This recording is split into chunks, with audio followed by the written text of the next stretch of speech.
Hey, and welcome to another episode of the And Both podcast. My guest this week is Laura Bull. She is the founder and CEO of the brand management company, a best-selling author, and a brand strategist who specializes in transforming people into competitive and sustainable business brands. Early on in her career, she spent 10 years with Sony Music Entertainment, becoming one of the company's youngest executives at the age of 28. During her time there, she spearheaded artist development and marketing for globally recognized brands including Carrie Underwood, Brad Paisley, and Johnny Cash, among hundreds of other artists from Arista, RCA, Columbia, Epic, and Monument Records. A veteran of the music industry, she served for more than a decade on the National Advisory Board for Musicians on Call. She's now an Amazon Instant best-selling author in multiple categories like marketing, direct marketing, and marketing for small business, with her book From Individual to Empire, a guide to building an authentic and powerful brand. It offers insurmountable knowledge to teach others what it takes to become a powerful influencer. Now, everyone in the marketing arena keeps discussing the power of influencers, but no one is discussing how that influencer becomes powerful. And Laura redefines the term influencer by expanding its scope offline, highlighting positive psychology principles in terms of the branding, and reveals a proprietary brand matrix that gives entrepreneurs step by step directions to discover their own authentic and competitive brand. She is a consultant and speaker, spending 6 years as an adjunct professor teaching disciplines in marketing and music business at multiple colleges and universities, including SMU's Temerlin Advertising Institute. She has a BBA from Belmont University's Mike Curb School of Music Business and a Master of Liberal Studies from Southern Methodist University. She lives in Dallas with her husband and two daughters. And when I say, we meet people that know famous people or they've interacted with famous people, it's always really fascinating. So there's not any major spoilers, sorry to say, but this is it's just a really cool peek behind the curtain of the music industry and how she worked in that industry before and after having kids. So enjoy, and here's Laura. Hello, and welcome to the And Both podcast. Here we are going to hear from moms and those in motherhood that are doing the thing that works for them. They are honoring themselves alongside the all-encompassing role and level of expectation that is modern motherhood. And we are going to hear from as many different people as possible in their own experience, so you can find people to relate to. You can hear stories that will make you laugh, make you cry, all of the above, and that we will come together as a community to support one another in a way that is holistic and honoring of the woman and the mother as a whole. Hello, and welcome to another episode of the And Both podcast. I am here today with Laura Bull. Welcome, Laura. Thank you. I'm excited for you to be here for many reasons, because I think what you do is fascinating. And I also want to hear sort of that backstory. But before we get started, tell people what you want them to know about you, please. Well, I guess the quick digest is my background. I was responsible for marketing and artist development for Sony Records, Nashville. And so, therefore, my background is really helping people identify. I help people who are brands and I help them figure out what their brand identity is, their personal brand, so that they can then turn that into a business brand from a global perspective. So, I'm used to working with many, many celebrities and public figures and CEOs and thought leaders. And just if you're the face of your business, that's basically my background. So, yeah. That's really cool. And you have a daughter, I have two daughters. Yes. two daughters. Yes. I lived in Nashville I'm from Dallas, and I lived in Nashville for about 15 years before moving back to Dallas. So I'm back in Dallas now with my husband and two children. Yeah, and when I actually moved back, when I left the record label, so left corporate America, if you will, I started my own consultancy. And when I started meeting with people, independent musicians or are, just creative entrepreneurs in general, I realized that there was a big disconnect in people talking about marketing and branding. They didn't understand the difference between the two. And then, they would get tons of investment money and they would work so hard to get these funds to get their product out there. And they knew pretty well what their product was, but they didn't know anything about the branding side and why that needs to come first and why marketing will fail if you don't have branding. And then also like the difference between branding a person and branding a product is wildly different Mm. in process. So anyway, so then I decided, you know what, I'm going to write a book. Well, I didn't know how to write a book, so I went back and got my master's to write a book. So it's been a journey the last 15 years, running my agency, getting a master's degree, getting married, having 2 children, moving across the country, teaching at SMU and others like it. So yeah, it's been a lot. It is a lot, and I feel like it's so common to just you have all this, like, preparation time in your life, like, Yep. you grow up and you go to school, and then all of a sudden, it's like your life turns into a washing machine. It's like work and school and kids and, yada, Yep. yada, like, all of these things, but there's really not a way to, like, layer them out. I mean, No. you can stretch it a little bit, but really, fundamentally, these things are all gonna happen within this very small period of time. Well, and you can't decide when it's going to happen or not for the most Mhm. part, right? So yeah, totally get that. Yeah, so I just did it all at the same time. I tell people, I mean, it really did take me 5 years to write my book because of all of those things.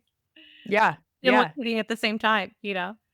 So, yeah, and I think too, like, especially when it comes to something, like, creative like that, like writing or yes, music or anything like that, you have to have space, not physical space. You have to have, like, the mental. bandwidth to be able to sort of get into that space of writing or thinking about something creatively or whatever that is, and that just doesn't happen. So it's that like you've got the little like Buffer. jaws of life trying to find like It's so true. a piece I of your I life. literally I would if I had less than 2 hours of time to write, I didn't do it because I Mhm. knew I couldn't get there and back in the same time frame.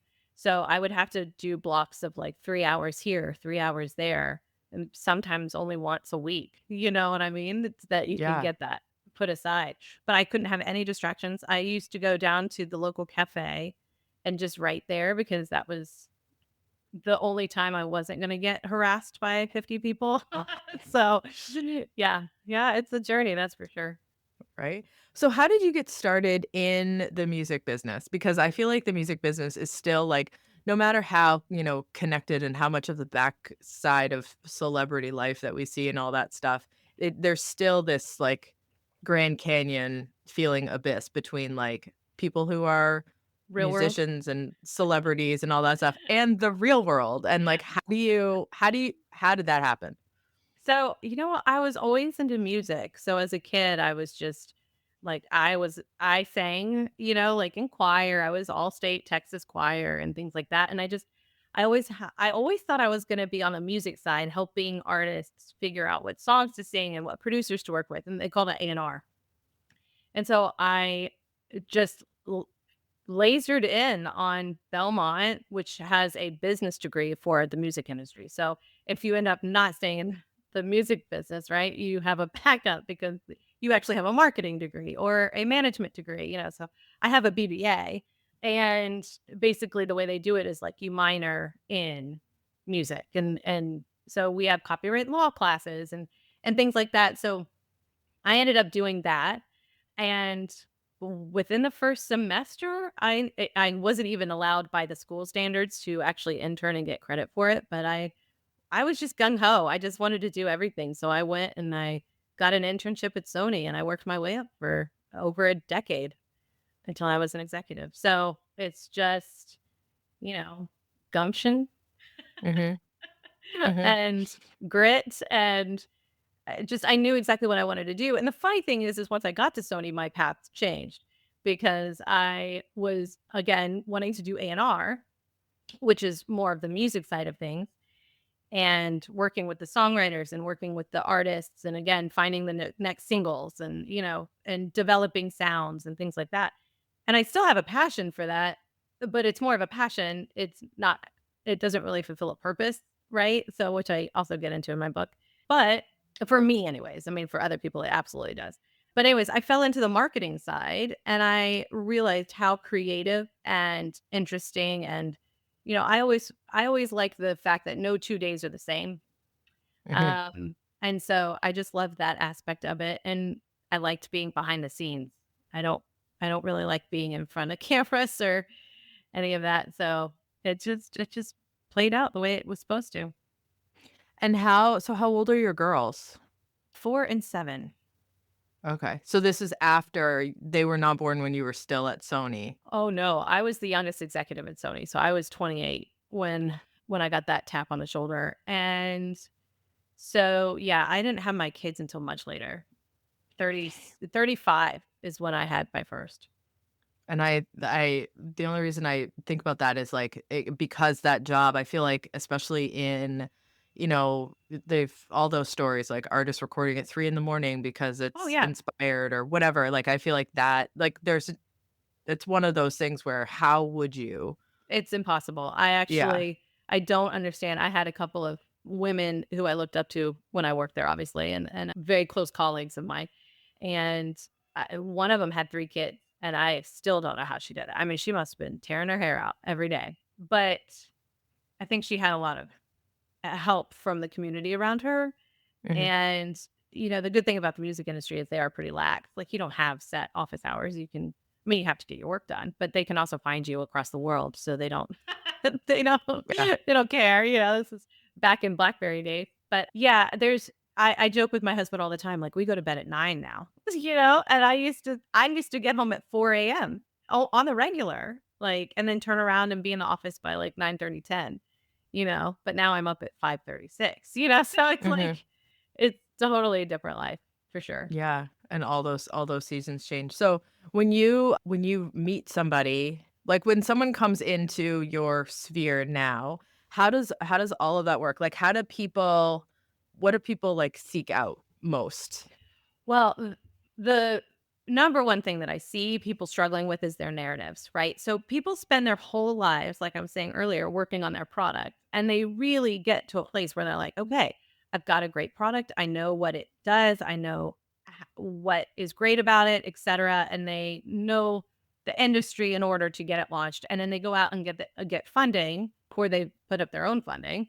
And then they want to launch it immediately and go into marketing and all that stuff. And then what ends up happening is nobody's listening.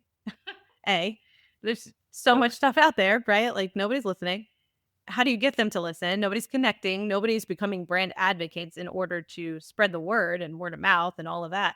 And then they run out of marketing dollars and then it's crashed, right? So Mhm. it's my whole thing is to try to get to the people before they realize that they're wasting money in marketing so that they don't have that fate, right? And really understand why it's so important to build that foundation, how to build that foundation before they go out and launch. But yeah, I think that typically I'd say 90% of my clients have a narrative issue. Either they're trying to say too much, they have no idea what to say, or they don't know who they're speaking to. And I always say branding is what you want to say for the next 20 years, and marketing is what you want to say for the next 20 days, right? So marketing changes. Marketing changes based off of who you're targeting, what niche over here, and what's current, and what platform is doing what, and all of those things, right? That's marketing. And you can change your marketing. You can have multiple marketing campaigns going at any given time. Branding is consistent. It stays the same. It elevates over time and maybe evolves over time, but it does not change. So if people aren't really clear about what that brand is, they start and they may I get this all the time too. I know who I am. I know exactly who I am. Well, that's great, but you don't know how to turn that into a Nike swoosh, Mhm. because there are so many things that makes you unique. What are the 3 or 4 or 5 tops things that are your pillars that are going to be true 20 years ago and 20 years from now? That's the key. I think there's so much carryover between the conversation around branding and narrative and the conversation Oh yeah. around motherhood and the identity shift that happens. Oh man, yeah, definitely. I definitely see that. Yeah. I work with a lot of executive CEO moms. And so I get that a lot because they don't know well, first off, as a person, so going from, like for me personally, as a record label executive going into motherhood, It is a huge shift. It's not just your hours shifting, right? It's mindset shifts, it's priority shifts, and anytime priority shifts.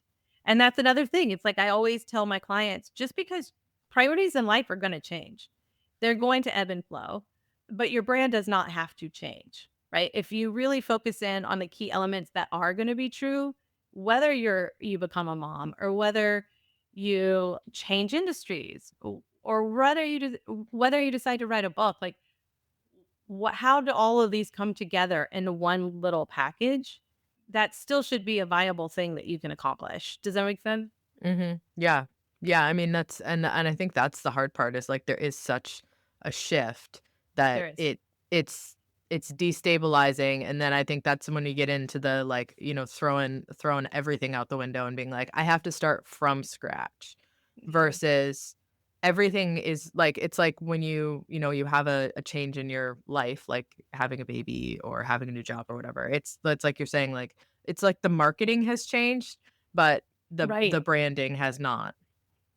Right. And sometimes one pillar will totally change. And I try to avoid rebrands at all costs because they are very costly and they don't work sometimes, and so it's just a scary thing to get involved in. But if you're talking from a branding perspective, let's say you have 5 brand pillars. One of those pillars can go away. One of them can totally go away, change, whatever. You can bring something else in that will slightly tweak the package, right? Mhm, But it but in my book, I actually and I have it on my website too.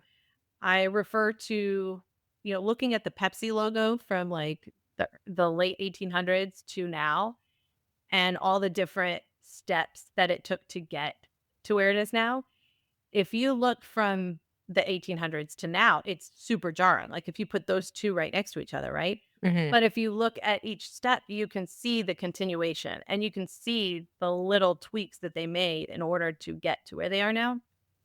And so what that is basically it helps that the consumer isn't shocked, right? They don't go, "Oh my god, what is this bricked?" Right? Like, they understand that it's the same message, the same pillars, the same elements behind it, but it's about slowly tweaking it over time in order to evolve into the modern landscape, right? Because mhm. that's always going to happen. You always need to evolve. It's like the Martha Stewart brand from, the 90s to now, what it is at essence hasn't changed, but the visuals, the narratives, they've slightly modernized over time. Y Yeah. Did you watch the Martha Stewart biography or the not I have biography, not. whatever The that documentary on Netflix, I have not, but yeah, it's on my documentary. to watch list. Mm, that 'Cause was so good. I don't know, she's chapter 12 or something in the book, I can't remember. She's my Mhm. evolution chapter. Martha Stewart is a total like, I just love it. It's that idea of, like, resurrection times 1,000. Yeah, And and and also yeah. but she didn't even rebrand.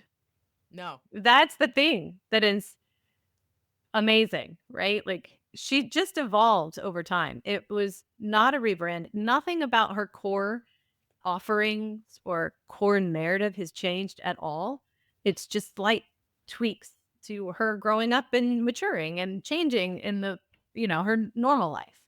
Mhm. So it's just fascinating. Yeah, she is fascinating, and I also think about, like, I just finished the book Shoe Dog, the Nike book, and how that the evolution of that and really, like, based on what you're saying, throughout that whole book, it was like, we wanna build a better shoe for these athletes, and then we wanna then that evolves into, other industries and how you go around doing it on the back end. So, I think that long range focus is really cool when you're looking at it, like, objectively, like, for a brand, and I wonder about how can you apply that to our own lives? Because I think that, there is that, like, I know who I am, all of these things have changed, now I'm not really sure, but piecing together what is always the same and going from there. I love that. So my process is different than anybody I've ever come across from a marketing branding perspective. So what I do is I take every single client through a very extensive questionnaire, and I literally will know everything about them from childhood memories to I literally guess what kind of car one of my clients drove. I mean, to the car. Can you imagine? That's how much I know about my clients by the time I'm done with it. So it is, I'm asking everything about their from birth to current, plus what they want to do in the next 5 years, what they want to do in the next 10 years. Where do they see this brand going? What do they feel is the competition? What do they feel in the marketplace? Like all of those things are in there as well. And I've had, and when I tell my clients, if you think I want a sentence, I want a paragraph. If you think I want a paragraph, I want a page. Like you have to tell me what your brand is. I'm not going to sit in a conference room and make up your brand, right? That's the quickest way to inauthenticity and consumer fallout, that you could possibly have. So my clients have to tell me everything about them. But what I do is I cull through all that information and I find those elements that were true 20 years ago, as is what they want to do 20 years from now. Right. And it really is, and then from there, let's say you get down to 20 things, right, that are still consistent from then to now. Then you have to figure out, okay, what is the unique grouping of these 20 things in the marketplace? And that's the key. So there's a multi-step process there. And in my book, I explain it with a Venn diagram, which I call the brand matrix. So let's say you're Pink, the musician Pink, and she came out with pink hair, right? And so that was one of the key elements of her from the image standpoint. The Venn diagram are the three major elements of the brand. Let me back up a little bit. The first one is image, the second one is narrative, and the third one is the product and the service that you're providing. We're trying to find the center point of all of those things. So Pink, when she dyed her hair blonde, right? It no longer was, a core element visually, but it is because it shouldn't be pink that's in the center of that Venn diagram. It should be rebelliousness that's in the center of that Venn diagram, right? So it's that never changed. That's Mhm. still who she is, and that's still what she's projecting, regardless of whether her hair is pink or whether it's blonde. That's not going to kill a career, right? But there are times where musicians try to change one of those pillars in the middle, and all of a sudden, like Lady Gaga has been having a hard time rebranding and rebranding and rebranding, and her album sales have suffered dramatically over the last couple of years because of it. But it's because those core elements of what she was when she first came out, the outrageousness and all of those things. Like there's only so long you can keep up a meat dress. Yeah. Um, Yeah. I mean, you literally. gotta shake it up a little bit. So it's fascinating to watch her too, and her evolution. But anyways, yeah. So all of that to say is I take my clients through a very clear process. That's just the first stage of the process that I take them through, and that's a month-long process just Mhm. to get to the root of everything that's going on. I just watched, Lady Gaga at the Grammys, and and I had a similar thought. Was it the Grammys? I She think did it it the was. Super Bowl. Yeah, she was all back in black and I don't think she had any eyebrows. It was just sort of like one of those, you know, if you had to pick, like, if you're walking by the living room and you look at the TV and someone is dressed, like, in a total left from everything else that's on stage, I'm like, "Oh, that's Lady Gaga." But you're right, like, when she was, like, really toned down, and I mean, she's a really talented singer. Yeah, she um went to the Tony Bennett phase. I call it the Tony Bennett phase. Yeah, but then it's sort of when you talk about evolution, like, you do you wanna go back to the meat dress after you've Right. been, like, Tony Bennett's muse? Right. Like, ho where it's not like a midlife crisis, but it's sort of a, like, you're saying, like, you lost the message. It It shocks seems the like you lost. consumer and they don't know what's happening, right? Yeah. And then they just get bored. Now, obviously, she's Mhm. got a core base that's gonna be there no matter what, which is great. That's brand loyalty. But it's harder to expand and bring in other audiences if you're all over the place. Yeah. I think that too, like, in, like, the regular people lives, I think that's something that is definitely common that comes up when you have these, like, major life shifts, Shifts. it's sort Yeah. of this, like, you can't go back, right? Like, Right. when you become a parent, because we're talking about moms here, when you become a parent, you can't go back. It's Yeah. not you're never gonna get to that place in your life where you were before, where you didn't have that responsibility, where you didn't have that thing in the back of your head, where you didn't Right. have, that total shift. So, like, if I walk downstairs in the morning, I mean, I'm a bad example because I've always been like the old lady. I was never like the kid in like the short shorts and like the tank top or whatever. I was never me. So if I came down, my kids would be like, something is significantly shifted, and I think we need to call reinforcements. So I'm a bad example. But I mean, like, if you have, like, Yeah. you go through, like, a really wild phase of life, you have kids, and all of Yeah. a sudden they call that a midlife crisis, Yeah. Yeah. right? It's like the sports car and the all of that, like, You're going yeah, back in time. So I also, and it's funny that you say that in that perspective, because I worked with Martina McBride for a long time too, and this is actually in the book, and I adore her. She's one of my favorite people in the world, and the voice, please.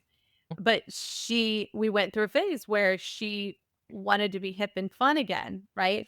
After she had already released like Blessed and all of these very mom centric, like the themes of the songs were very mom driven, right? And it's like you successfully elevated your brand into your life, but then all of a sudden you're trying to go back and sing, you know, just frivolous songs that's just fun, and you know what I mean? Like it just didn't work. And people were like, what? I'm so confused, you know? That's the same thing. mhm, and it's It's the labeled a same thing. crisis, right? Like, Well, yeah, I don't know. Well, not hers, but she started a cooking show, which I think was more in line with what needed to happen. But she needs to start a tequila brand because she loves tequila. But I digress. we need yeah, I mean, there are a couple celebrities with tequila brands, but I feel Oh, like The we really Rock. w oh, The he Rock has one now and too? Matthew McConaughey just did one, yeah. Pantalones. That seems aggressive. It The seems Rocks like is an actually aggressive. The Rocks is actually, well, they're both very successful because of who's launching them, right? Like they have the backing and everything. But The Rocks is actually very on brand. I haven't really dived into the Matthew McConaughey brand one yet, but I Mhm. have done a deep dive into The Rock, and that is so chef's kiss on brand. It's great.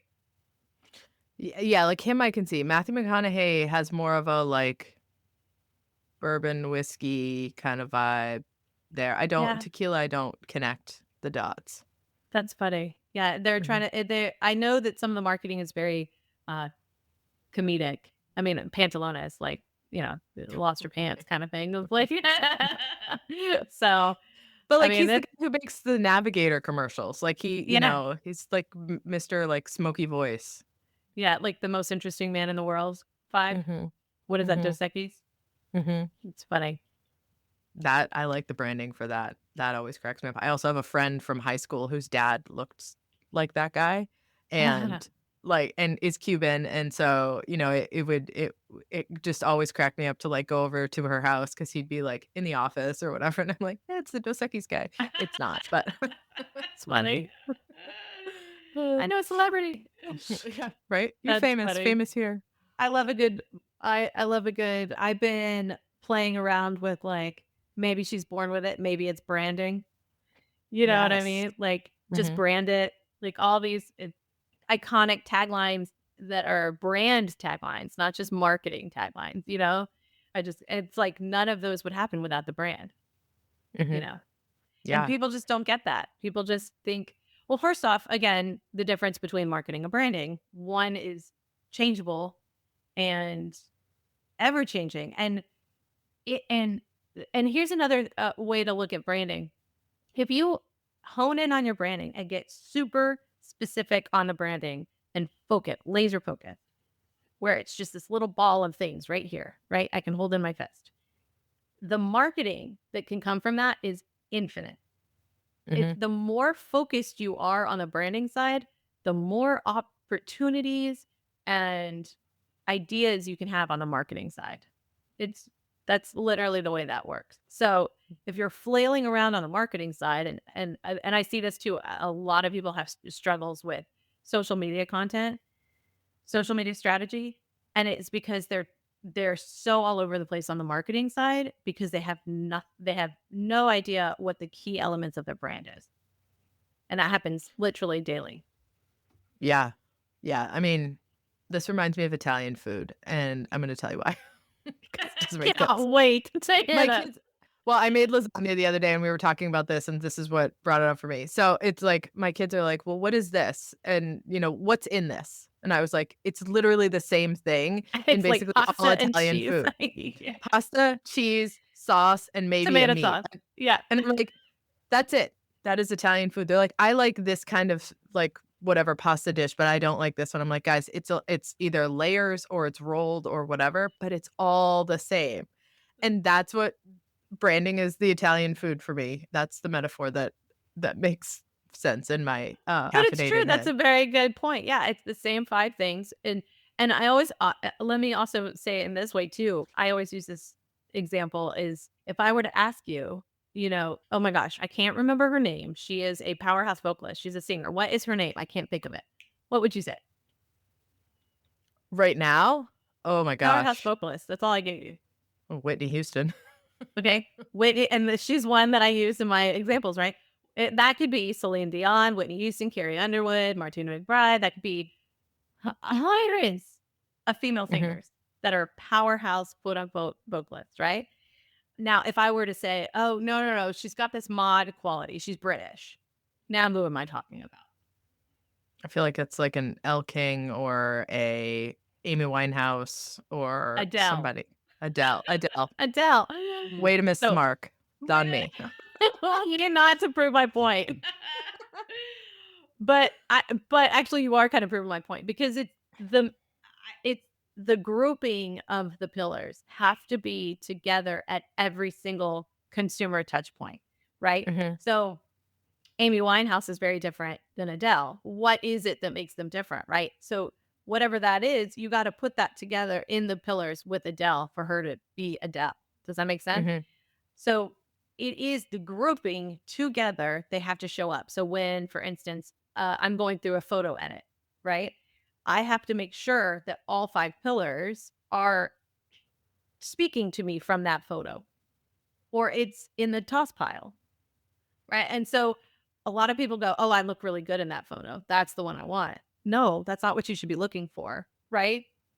Obviously, that's the basic. Okay, you find all the ones you look good in, but then you cull it even further based off of what is the colors say? What does the expression on your face? What is the body language? What are those 5 pillars that are to this brand? And everybody's going to be different, right?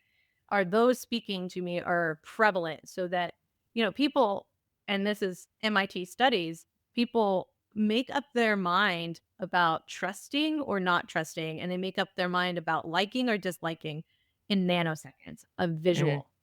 a visual, right?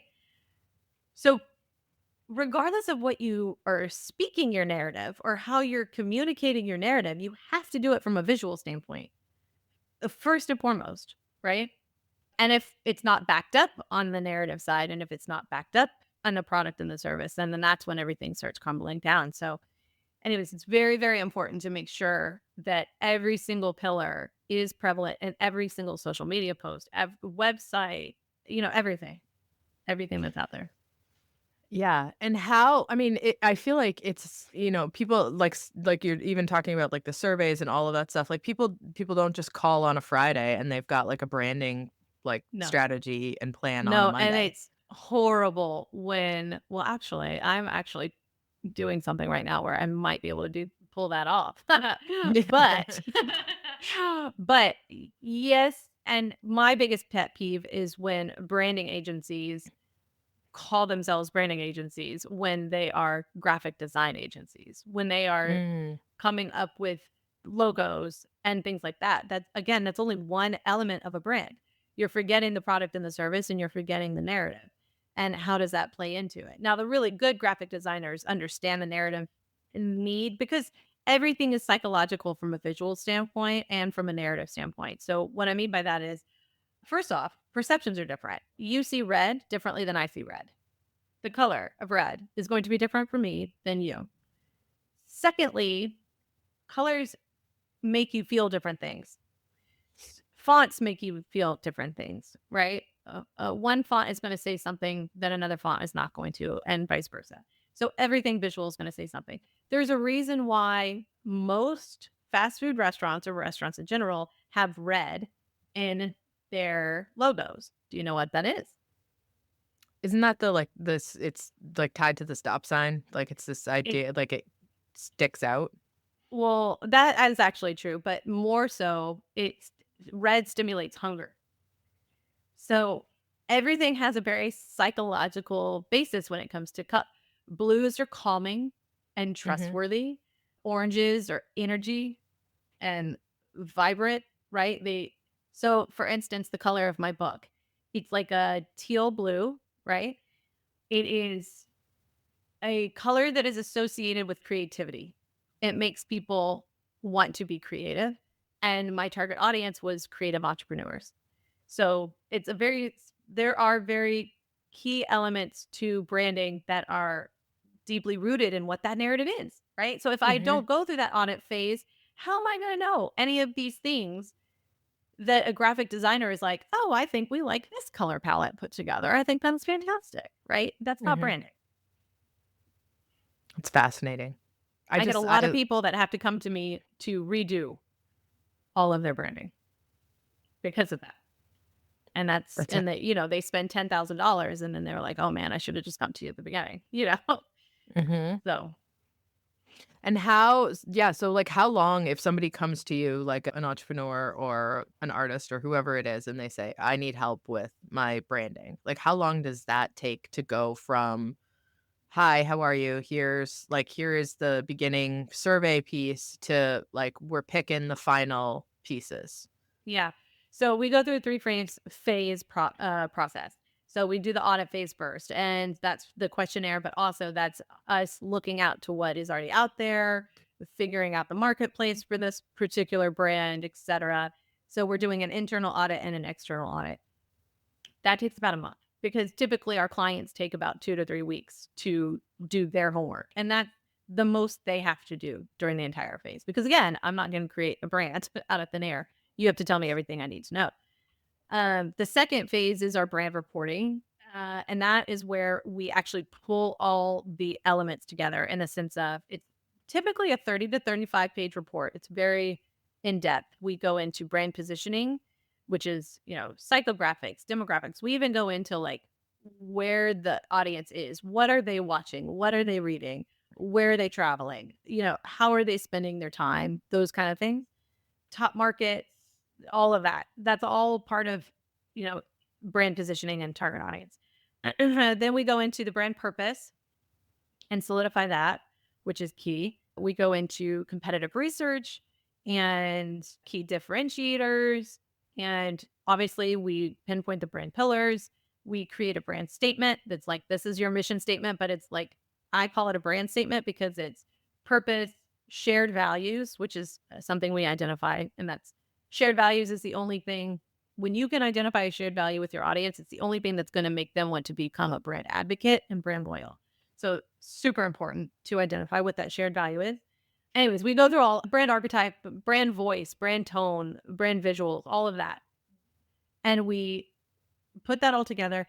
And then at the end of it, we make our recommendations. This is what you should do for image to elevate what you're trying. This is what you were saying.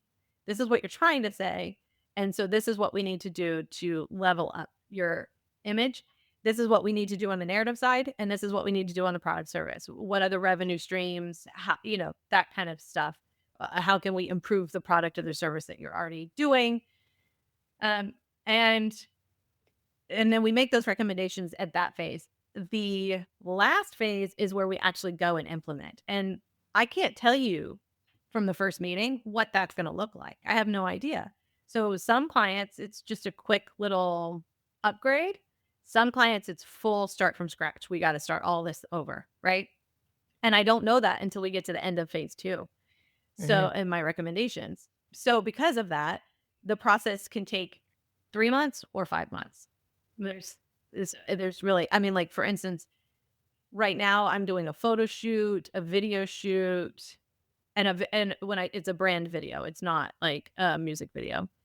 We just finished brand guidelines. We got to build a YouTube set and their home that's going to be on brand. Fascinating. I mean, Mhm. like everything that's going to carry out what this brand needs to do to operate. And that's taking longer because there's so many, I got to get stylists. I got to get all these things in place before you can get to the final. And then we got on the back end, we got to do post production. So we got to do edits and all that stuff. And then only then can we put together, updating the website, updating sales sheets, doing that kind of stuff. So yeah, so it can vary widely. Yeah. How do you like, so you said, before, like, back in Sony days, you were getting home at like 4 a.m. Like, what do things look like now? Now that, I mean, entrepreneur to entrepreneur, like, it's like I work 80 hours a week so I don't have to work 40 for someone else. Like, True. what does it look like now? Well, I have a nice team around me, so that's good. And I'm out at bus call. And at that point it's like I've got to turn into mom mode, but I still do work at night. Like I had a client last night, the YouTube set, right? She's sending me chairs and stuff that could work at like 10 o'clock. Right? And I'm like, okay, I'm gonna respond. But typically I do not respond after hours. I try to Mhm. make it clear. But it's totally different because at Sony, you're trying to keep a job and trying to impress everybody and make everybody happy. And so the 4 a.m. nights were not in the office. Those were out at dinner meetings and concerts or traveling. And there was a lot of weekends where I would fly somewhere, do the show. And for me, I always wanted to do it at least once a month because from a marketing perspective, I want to be on the ground. I want to see the people. I want to see who's at the shows and I want to see what they're buying and I want to see how they're reacting to certain things. So for me, I always wanted to go out there. And so, anyways, I would try to get like 3 shows in a weekend. So I would fly to one place, jump on the bus, go to another place, fly from there somewhere else, and then jump on the bus home. So it's a whole nother thing. Yeah, it's a whole other life. So Yeah. how does that, so now like the switch to mom mode, like Oh, it's what so does that nice. look I am like? such a homebody. It's Mhm. fantastic. I work from home. I I do have to travel a lot this year. I'm going out to Vegas for a week long video shoot, basically. So we're getting multiple pieces across the week, and that's in like 2 weeks. I go to Nashville every couple of months, I guess. But I think for me the benefit, I did have to travel to Nashville a lot more before the pandemic. So when the Mm. pandemic hit, it was more acceptable to do Zoom every meeting. I didn't have to be face to face. So it has actually made my life so much easier. And honestly, I would have been traveling a lot more if we didn't have this amazing thing called Zoom. Mhm. Yeah, Zoom when it works. Yeah, It's like Zoom when it recording. works. Yeah. Well, Zoom is better than Google Meets. Don't get me started. Uh, Oh. but now my clients are all over the country, which is great. Like that's the other thing. When I released the book and it became a bestseller, most of my clients are not in the music industry anymore. I have one music industry client right now. I mean, it comes and goes. I have CEOs of companies is the majority of the people who are coming to me, mostly people who are trying to write books or try another or building another brand. 2 years ago, I worked with the NASA administrator who was trying to build a legacy brand. So it's just all over the place. And none of I have actually for the first time in history, I have a client here locally in the DFW area. Shockingly, I don't know even how that happened, but that's very rare.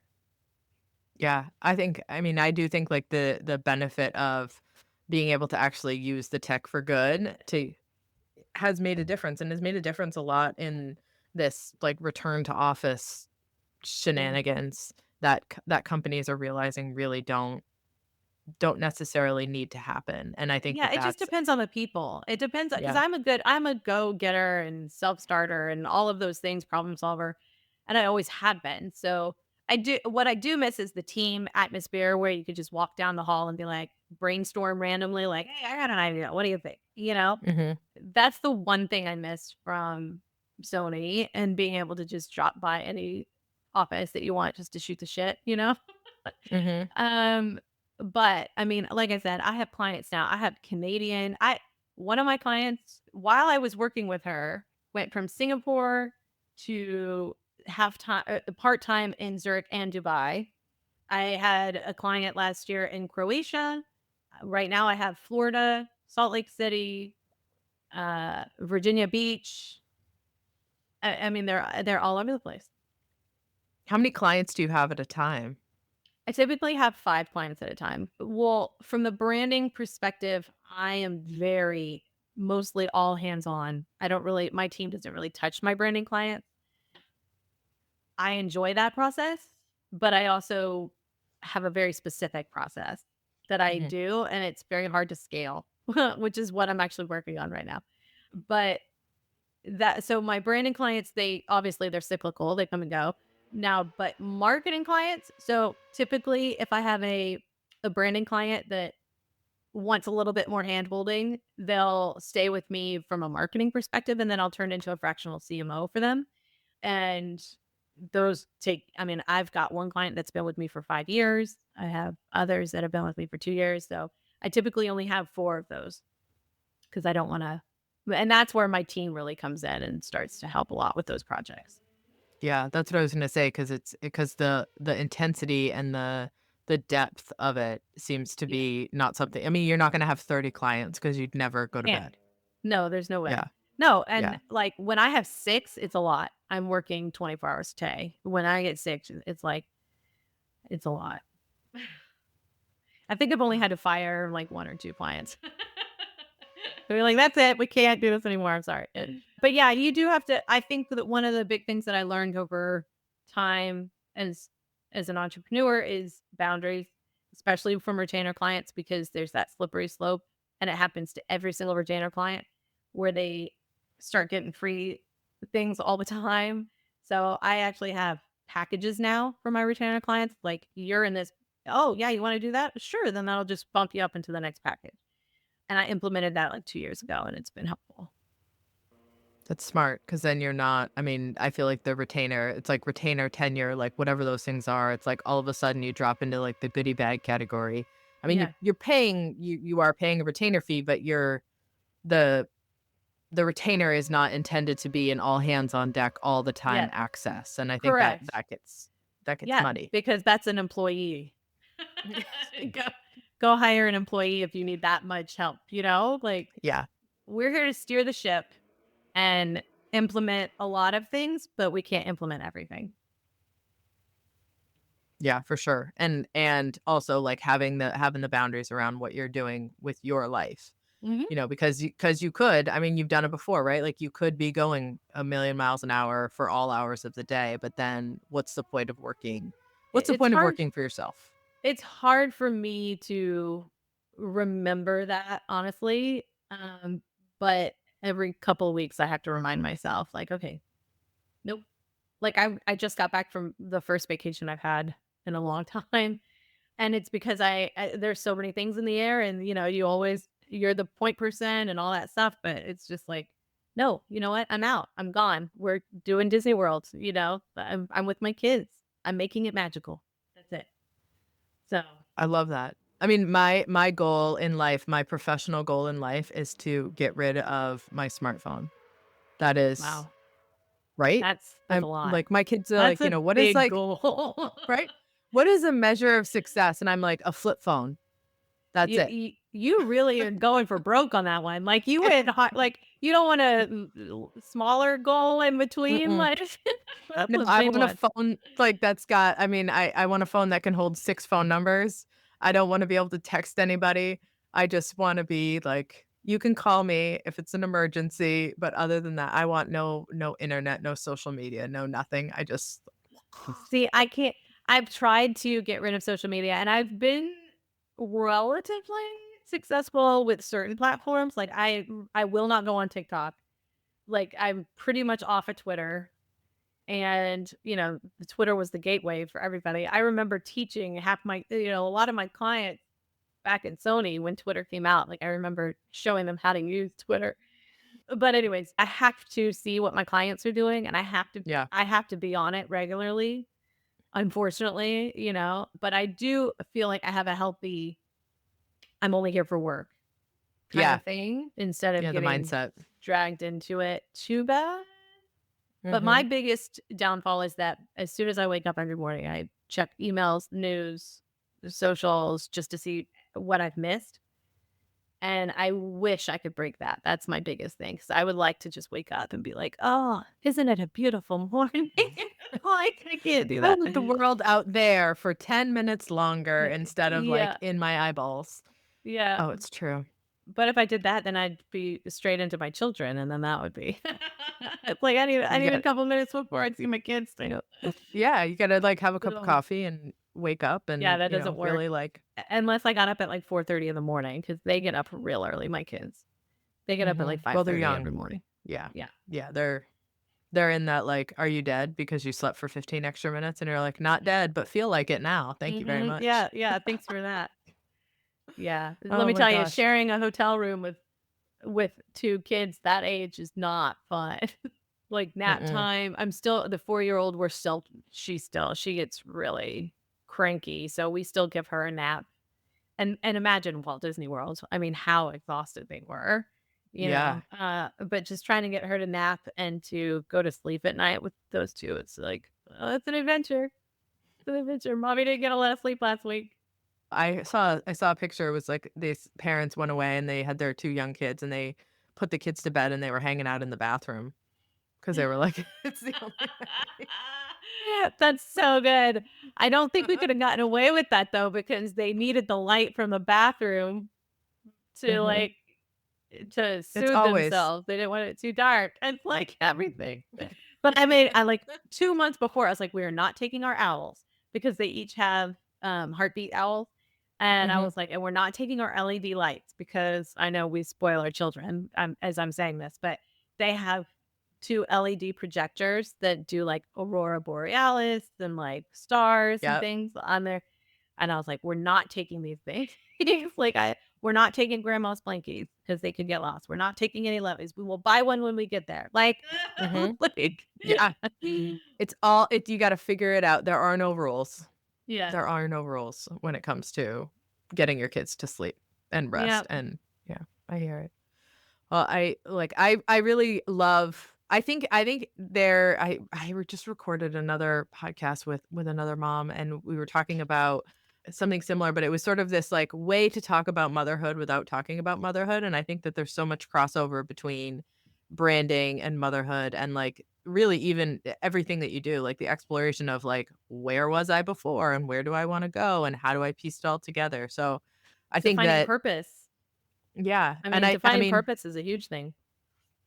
I love you wrote a lovely book, and I think that there's a lot of things in here where if you because when you talk about motherhood and we talk about, like, the change of that and the expectations and all of the stuff that swirls around it, I think it's really hard to not have it be a sometimes a personal attack, sometimes personal judgment, sometimes personal pieces of that. So, like, I would recommend this book to anyone who is sort of thinking about this identity piece and what that looks like and how to think about change and things. I think that's fascinating. Well, and I think that, and what you're hitting on is one of the main points in the book is separating yourself, right, from the Mhm, product mhm. versus the self. And that's really the only way to protect yourself, but Yeah, taking, learning, it's a trait, it's a skill. Learning to look at yourself from an objective lens while you're trying to figure out these. And the funny thing is, I've never actually thought about it this way, but I do focus on a lot of positive psychology. I mean, that's the whole first half of the book. But what I never really put together until right now is I was going through massive life transitions when I wrote that book, right? Like Mhm. leaving corporate America, venturing out on your own, like all of those things. Like I, I had my first daughter while I was writing that book. I got a master's degree, and I think I was like 30 something. I was early 30s so it's like there was a lot of different transitions in my own life, which probably came out, not literally, but in the way I wrote it and what I Mhm. was focusing on as well. And the other thing is too is that I am a very empathetic person, like to the point of like I feel other people's pain. Just watching the Super Bowl the other day, I was like, "Oh, I'm so anxious, like these poor guys." And my husband's like, "Babe, like they're all millionaires. It's okay. Like they're doing fine." I'm like, Yeah. "Oh, but you could just feel the stress and the pressure they're under, like."